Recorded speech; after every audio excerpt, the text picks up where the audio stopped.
వికారాబాద్లో లంచం డిమాండ్ చేసిన ఘటన కలకలం రేపింది. మహిళా పోలీస్ స్టేషన్కు చెందిన సిఐ సరోజ, ఎస్ఐ రాణి అవినీతి కేసులో పట్టుబడ్డారు.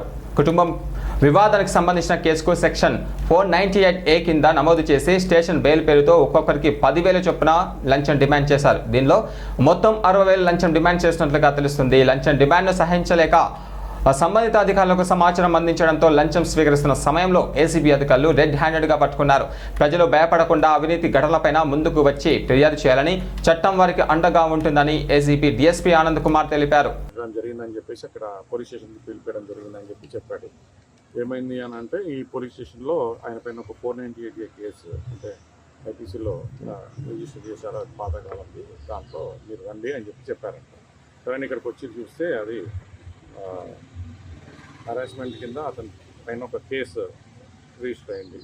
అది వాళ్ళ వైఫ్ సతాయిస్తూ harassment, physical and mental harassment చేసినారని చెప్పేసి దాంట్లో ఒక కేసు రిజిస్టర్ చేశారని 498 కింద అని చెప్పేసి అతనికి చెప్పడం జరిగింది. దాని తర్వాత అతనితో పాటు అతనికి వాళ్ళ మదరు ప్లస్ సిస్టర్స్ పైన కూడా కేసు రిజిస్టర్ చేయడం జరిగింది. టోటల్ 6 మెంబర్స్ ఉన్నారు. దాంట్లో ఒక్కొక్కరికి 10,000 చొప్పున ఇస్తే ఆ 6గురికి కలిపి నోటీసెస్ ఇస్తాము అని చెప్పేసి చెప్పడం జరిగిందని చెప్పి అతను మాకు చెప్పారు.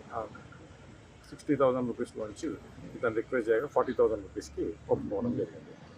ఈ 40,000 రూపీస్ లంచంగా డిమాండ్ చేయడం జరిగిందని చెప్పేసి ఎవరు అని అంటే ఇక్కడ ఉన్న ఇన్స్పెక్టర్ గారు సరోజ గారు, తర్వాత ఎస్ఐ రాణి గారు ఇద్దరు కలిసి 40,000 రూపాయలు డిమాండ్ చేశారు. తన విధులైన పరిస్థితుల్లో ఒక 20,000 రూపాయలు ఆల్రెడీ ఇవ్వాల్సి వచ్చిందని చెప్పేసి ఇంకో మిగతా 20,000 తర్వాత ఇవ్వమని చెప్పారంటే అతని దగ్గర ఉన్న 20,000 రూపాయలు సర్దుబాటు చేసినాను. ఇంకా మిగతా 20,000 రూపాయలు నా దగ్గర సర్దుబాటు కాలేదని చెప్పి చెప్పడం జరిగింది. ఆ యొక్క కంప్లైంట్ని మేము రిజిస్టర్ చేసుకున్నాము.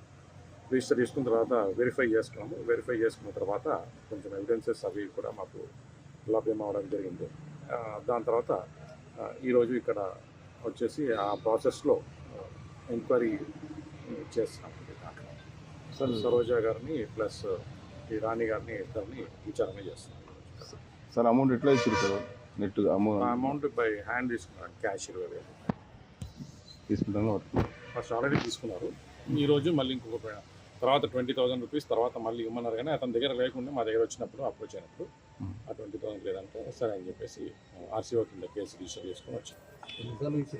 టోటల్ 40,000లో 20,000 రూపీస్ ఒకసారి ఇచ్చారు. ప్రాపర్టీస్ ఏమైనా సీజ్ చేసేస్తారు, స్థాయికి మించి ఏమైనా గుర్తించారు? ఇప్పుడు ఆల్రెడీ అది మా ప్రొసీజర్ ప్రకారం హౌస్ సెర్చ్ అదంతా జరుగుతుందండి. అది ప్రొసీజర్ నడుస్తూ ఉంది. ఇంకా మొత్తం డీటెయిల్స్ అనేది రాలేదు. వచ్చిన తర్వాత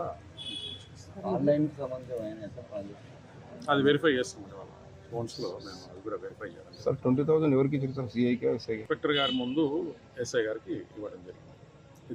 ఇద్దరు సమక్షంలోనే ఇచ్చారు. అంటే ఎవరు దొరికింది సార్? దాన్ని పట్టుకోవడం ఎవరు పట్టుకున్నారు అమౌంట్? అదే అండి, ఎస్ఐ గారు తీసుకున్నారు. ఇన్స్పెక్టర్ గారి సమక్షంలో ఆ రోజు 20,000 అని చెప్పి మాకు కంప్లైంట్ ఉంది. Sir, thank you.